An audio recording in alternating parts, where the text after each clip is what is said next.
চেকের মেয়াদ উত্তীর্ণ হয়ে গেলে মামলা দায়ের করা যায় কিনা। আইনের বিধান অনুযায়ী চেক ইস্যুর তারিখ থেকে 6 মাসের মধ্যে নগদায়নের জন্য ব্যাংকে জমা দিতে হয়। 6 মাসের মধ্যে জমা না দিলে চেকটির কার্যকারিতা থাকে না। আবার অনেক সময় দেখা যায় চেক ডিজ অনারের পরে নির্দিষ্ট সময়ের মধ্যে মামলা দায়ের না করার কারণে চেক ডিজ অনারের মামলা করা যাচ্ছে না। সেই ক্ষেত্রে করণীয় কি? অবশ্যই সেক্ষেত্রে দণ্ডবিধির 406 এবং 420 ধারায় মামলা দায়ের করা যায়।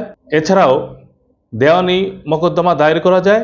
সেক্ষেত্রে দেওয়ানি আদালতে মানি স্যুটের মোকদ্দমা দায়ের করতে হবে। মানি স্যুটের জন্য 2.5% অ্যাড ভ্যালোরাম কোর্ট ফি এবং 15% চেকের মেয়াদ উত্তীর্ণ হয়ে গেলে মামলা দায়ের করা যায় কিনা। আইনের বিধান অনুযায়ী চেক ইস্যুর তারিখ থেকে 6 মাসের মধ্যে নগদায়নের জন্য ব্যাংকে জমা দিতে হয়। 6 মাসের মধ্যে জমা না দিলে চেকটির কার্যকারিতা থাকে না।